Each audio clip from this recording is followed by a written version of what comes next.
Randomly তারা ওষুধ এবং বিভিন্ন কসমেটিক সেগুলি গুণমান যাচাইয়ের পরীক্ষার জন্য সংগ্রহ করেন।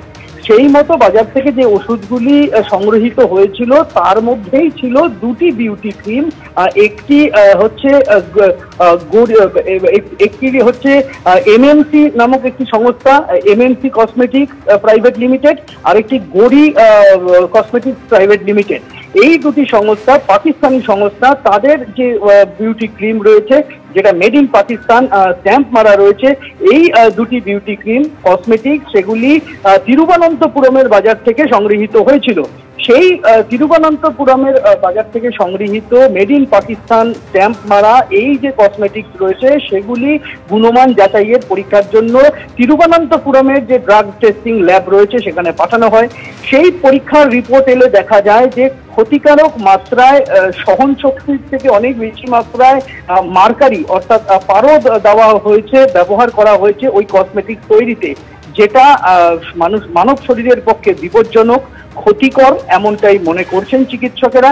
এবং ঠিক সেই কারণে এই মেড ইন পাকিস্তান দুটি ব্র্যান্ডের যে কসমেটিক্স সেগুলিকে নট অফ স্ট্যান্ডার্ড কোয়ালিটি ঘোষণা করেছে কেন্দ্রীয় স্বাস্থ্য মন্ত্রকের অধীনস্থ যে ড্রাগ টেস্টিং এর ল্যাব। এবং তারা জানিয়ে দিয়েছে যে এই যে কসমেটিক যেগুলি মেড ইন পাকিস্তান সেগুলি ব্যবহারের অযোগ্য, গুণমান অত্যন্ত খারাপ এবং গুণমান পরীক্ষা ফেল করেছে দুটি পাক সংস্থার তৈরি কসমেটিক্স। অনেক ধন্যবাদ সন্দীপ।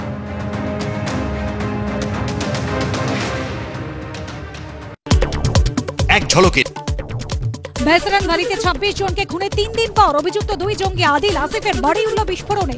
মজুদ ছিল বিস্ফোরক, জম্মু কাশ্মীর পুলিশ সূত্রে খবর। বান্দিপোরায় সেনা জঙ্গির লড়াই, মৃত্যু লস্করি তাইবার জঙ্গির। মৃত জঙ্গির নাম আলতাফ লাল্লি। গুলির লড়াইয়ে আহত দুই ভারতীয় জওয়ান। পেহেলগাঁওয়ে জঙ্গি হানা, পরিস্থিতি খতিয়ে দেখতে শ্রীনগর পৌঁছলেন ভারতীয় সেনা প্রধান উপেন্দ্র দ্বিবেদী। যেতে পারেন বৈসারান উপত্যকায়। পেহেলগাঁওয়ে জঙ্গি হামলার পর কাশ্মীরে রাহুল গান্ধী। জঙ্গি হামলায় আহতদের পরিবারের সঙ্গে সাক্ষাতের সম্ভাবনা কংগ্রেস সাংসদের। এক ঝলকে নিবেদন করছে SBIHM, Best College for BBA, BCA, MBA, Aviation, Fashion.